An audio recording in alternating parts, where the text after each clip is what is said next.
Welcome to Graham Kerr's Kitchen. It's really two programs in one. This is a series that appeals to your creative side. Food that is sumptuous stuff. How could that be? This is a program about people who want to eat healthy and reduce calories. Actually, it's about food with an aromatic quality that fills the nose. Oh, sure. But it's also about keeping my arteries clean by reducing fat. But it doesn't mean a thing if the food isn't rich and colorful. Maximize the flavor. Okay, but I must have healthy food that I can cook in minutes. I must minimize the risk. So welcome to Graham Kerr's Kitchen, where we get our heads together just for you.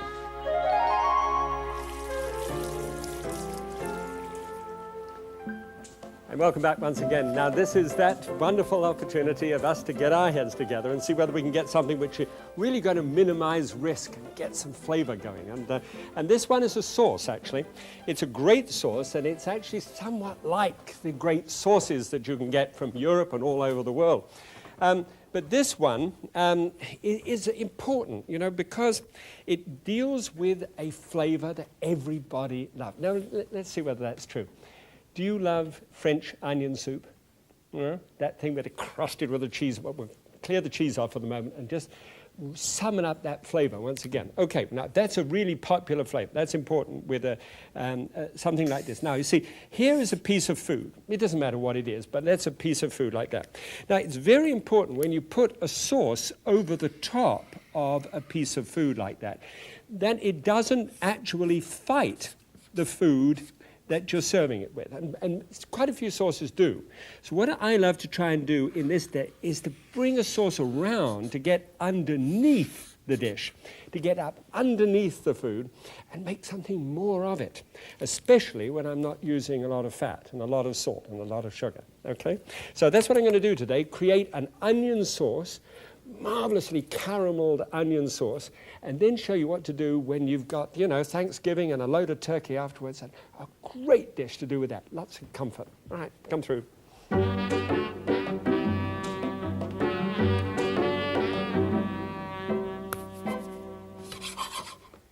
Right, I need to get on with this because, you see, the first thing that I would do in this case is to take just a little oil and put it into a hot pan and start the process going. Now, what I've done here, just to show you what it looks like, the oil that I use is a little olive oil. And by the way, that is different from the normal olive oil. This one has been deodorized, so you don't get that full, pungent, extra virgin olive oil thing, which I love and which, you know, gourmets all over the world just extol. But in this case, I just want something which is right down in terms of flavor for those of you who are not into that kind of thing. So this little charming little fellow here is sesame. That's toasted sesame oil. And what I do is I put in about 1/16th part of toasted sesame oil. And now I know Trina's going to say to me, stir with a knife and stir up strife. It's one of those things in our family. And that then has that toasted sesame taste, and it's wonderful. Now, I'm just going to put 1/4 teaspoonful of that. It's almost as if you're saying, like, why bother? But it's a signature item, and you can, because it's complexity. When you reduce fats, you have to come up with things that are genuinely tier upon tier upon tier of flavors and colors and textures, and it's wonderful. Okay, so we drop that down. Small sizzle as it, there we are, you can hear it? Good. As it hits the pan, and just stir it all around just to be able to get those onions just going fine. Now, there is a seed, a couple of seeds which can go wonderfully well in this. Now, here's a seed on this side. Those little seeds are called caraway seeds, and these are dill. Now, I wonder whether you can see the difference between the two. They are really quite different. They've got different functions that they play in flavor. But that little seed there is the dill seed. It's a wonderful seed, and of course it comes from dill, and it's dried, and they last forever, well, more or less. And here is a caraway seed. It sort of looks like a little tiny dried banana, right? And those go into the dish. I don't want to waste anything. But I take 1 teaspoonful each of that. Now, those put into the onions they get underneath the sauce and they come up through it, and the flavors are extraordinary. And the moment that you start to fry in those and it hits the pan, experiment, get down close to it, and it starts to come up and get you, okay? Onions are interesting things. I've just used an ordinary yellow onion, just so that everybody can do this. But here's a Walla Walla. By the time these come up, everybody goes crazy because this is in the state of Washington, the United States, and these are wonderful sweet onions, and just add that extra sweetness to this dish, which are great. But as I said, I've done this with a regular one. The Walla Walla, when it's dried, out of season, looks like that. And this one is a Texas 1015, which means on the 10th month, on the 15th day, they plant it. And that's a nice sweet onion as well. And there's a Maui and a Vidalia, which comes from Georgia. I've tried to find out whether in England, whether we have sweet onions, and apparently we don't. So I know I'm going to get 3,000 letters telling me, of course we do, old chap, you know. But anyway, send it in if you want to. Always interested in hearing. Okay, now, when that's frying, it fries for about 5 to 10 minutes, and I'm being sort of elastic about that. It depends how hot you do it, but on a medium-high heat, you can get some idea about how dark that can get down. See, that's before and that's after, so it gives you some idea about how dark it can be. All right, so that's doing there. That smell of the seeds are coming up brilliantly in that as well. To be able to get the texture off the bottom of the pan and into this dish is an interesting job. We do it with two things. One, which is a cup full here, that's a cup measure, of beef stock, and also a cup of red wine. Now, if you're not into the red wine thing, I use de-alkalized stuff just in case.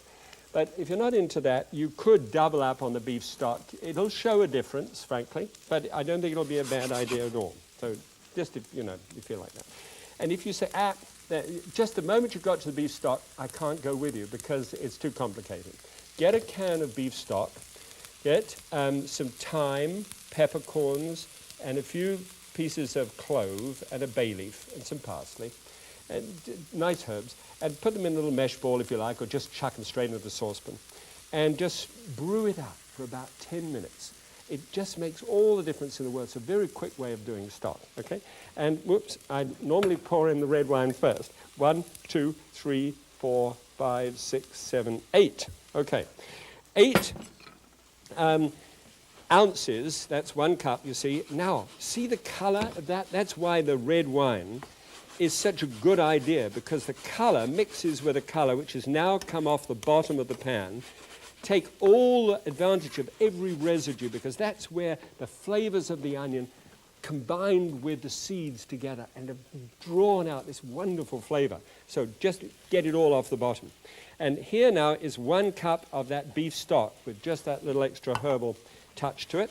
And build the heat up underneath that and get that bubbling and nice and hot. Okay, good. Well, this is going well. Well, you see how simple it is? Very simple idea.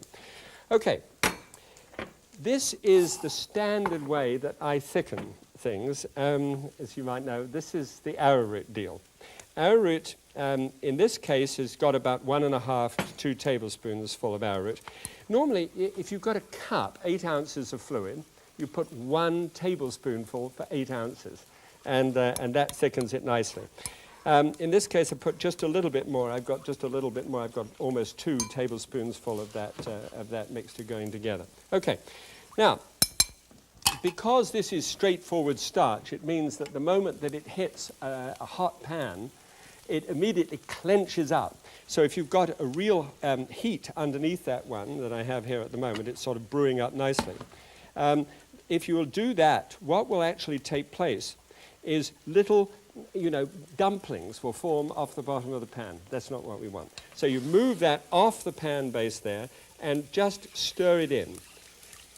Now, you'll notice that this is the starch before it cooks.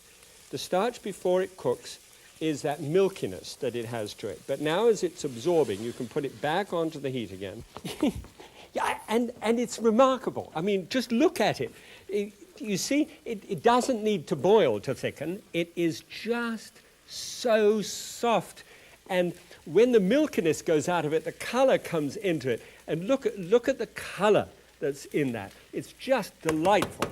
Now, because it's so brilliant and because the arrowroot is so glossy, you could actually leave it just like that and just serve it. But I've got an idea that if you want a smooth sauce, if you don't want sort of all the bits of onion all over it, then what you can do is you simply slosh, well, I'll just show you a little bit of this. Just slosh a little of it into a blender, all right? And put the lid on the top and just give it at high speed, just run it for about, oh, I don't know, 30 seconds. I haven't really timed it to be sure. And then take a couple, in this case I've gone to the absolute apex of gastronomy, is a hot turkey sandwich. This is bread underneath and then, you know, the turkey on the top. All right. Now, in this case, you simply take a spoonful of it and dress whatever you're serving on the top, like so.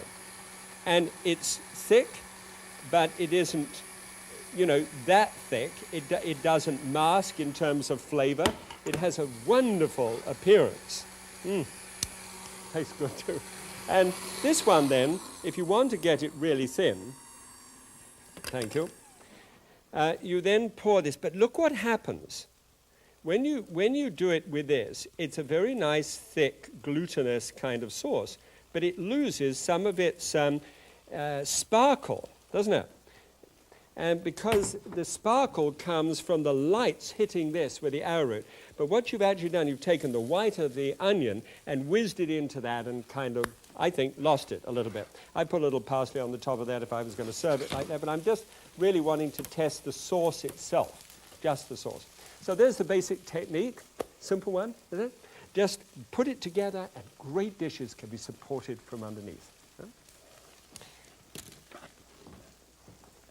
Really, the interesting thing is that this can make a tremendous amount of difference when it comes to numbers. So I've never really sat down to a piece of turkey other than a sauce like that, but it's the sauce that I'm really getting at the present moment. Okay, get back to the taste of that in a moment. See, that is the glory of a sauce which comes under something and lifts it up.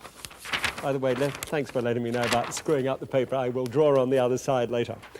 All right, now, these are the numbers, and this is how it works.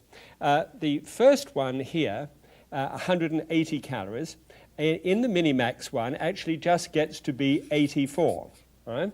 And then we get to the fat, which is just one only gram of fat as against 13. Saturated fat is absolutely 0. And that gives me about a 10% of fat from calories, and that's really good. Cholesterol is down to 12, and in this case is 0, and then sodium is 20, and then just a couple of grams of fiber at the end. So that really works out very well indeed. So it's just a question of the taste, as it normally should be. Now, here the darkness is there, the quality is there.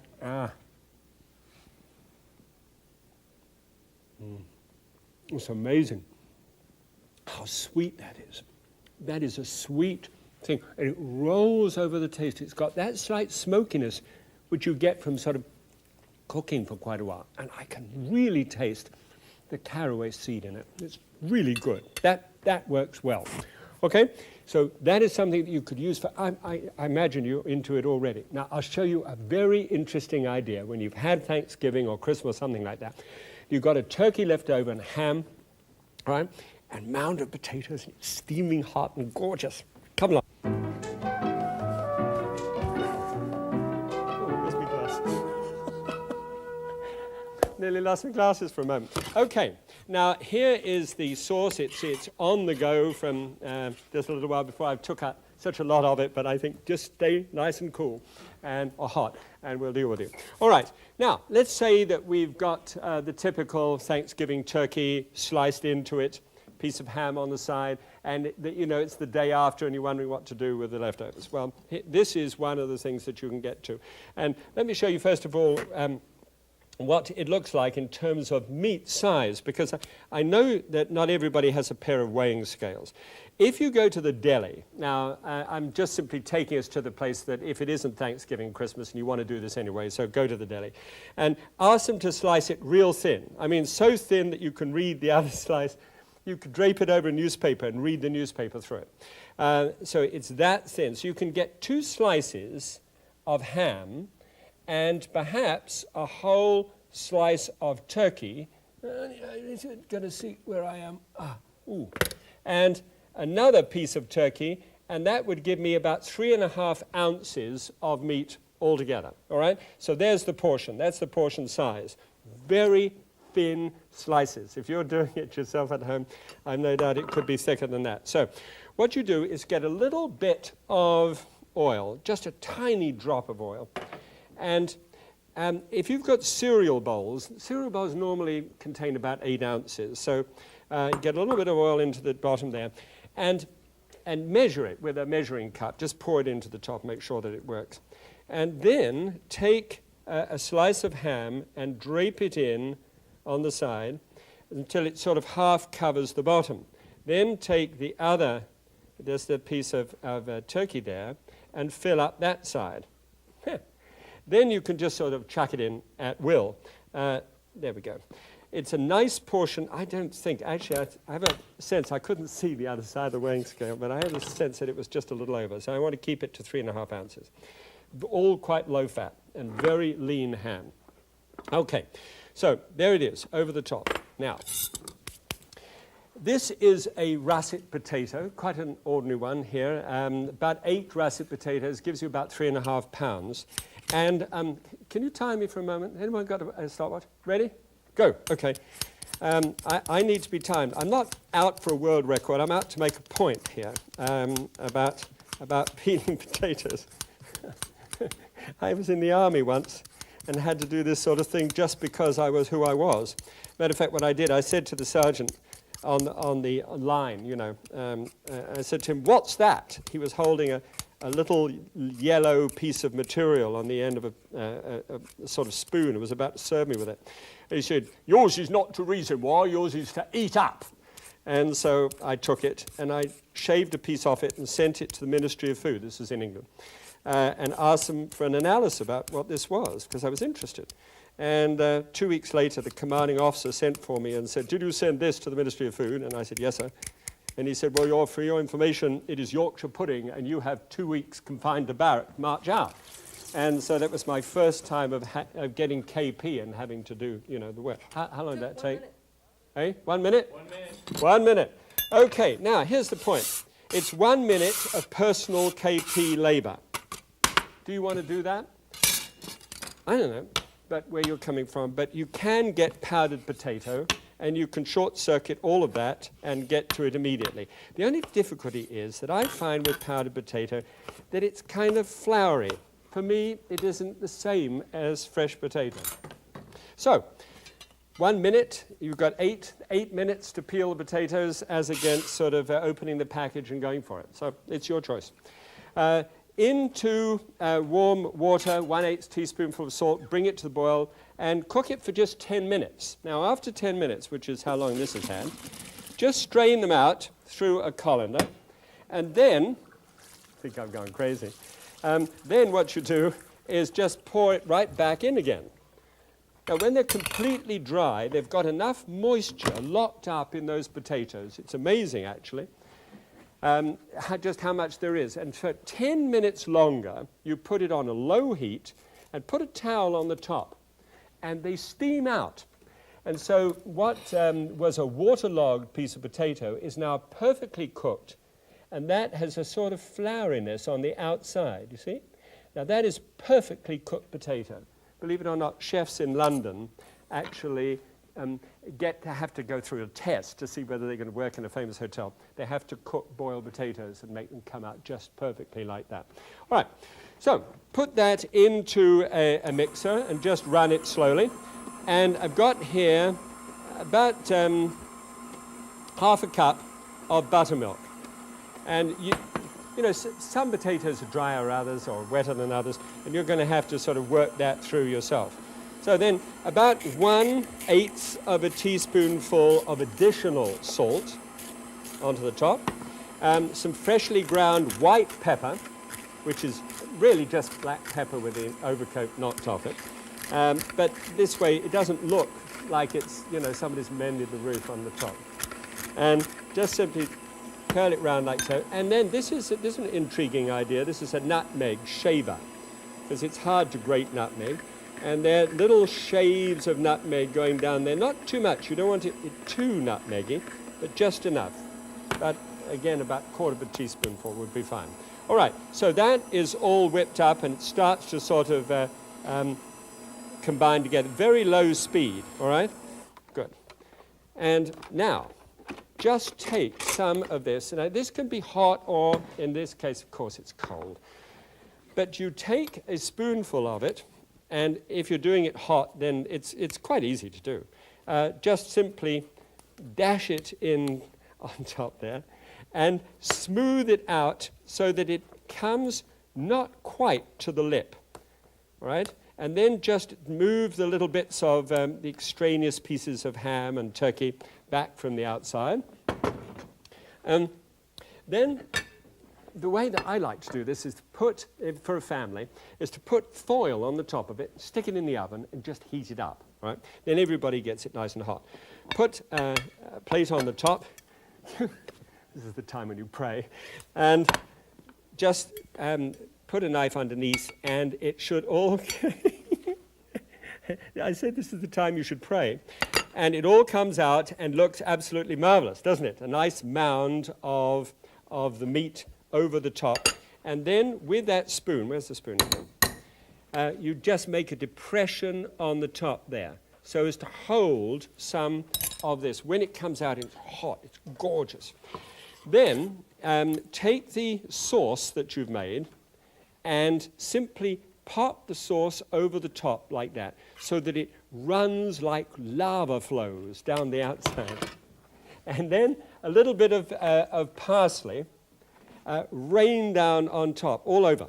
In fact, when you're doing dishes like that, just overdo it a little bit more. Throw a little parsley around the plate as well, and it looks great. Great. Good. All right, now you see, you remember that technique here? They are now on this low heat, steaming through. It's really hot, steaming towel. You could use it to shave afterwards. Just comfortable food. All right, now there is the dish. Let's see how this compares with the sort of thing that I did earlier on. It's that famous hot turkey sandwich.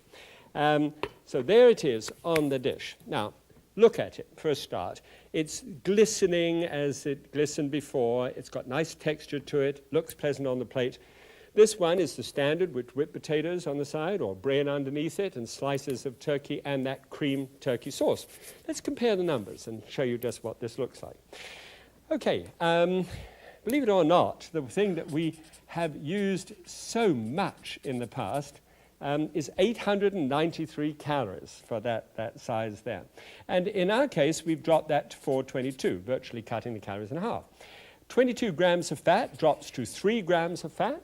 And then, of those 3 grams of fat, just 1 gram is saturated, which means that we've only got 6% of the calories that are actually coming from fat, which is really terrific, and especially around, Thanksgiving time, that sort of thing. Okay, cholesterol is down to 33, and then sodium at 7, and virtually, I don't have numbers today for fiber. Well, that's because I had cereal for breakfast. So those are very good numbers. Now, all it really takes is to actually see what it looks like when you carve into it. And actually, as the family carve into it, they can eat it like a pie. You cut a wedge of it, and there's the hot steaming, well, and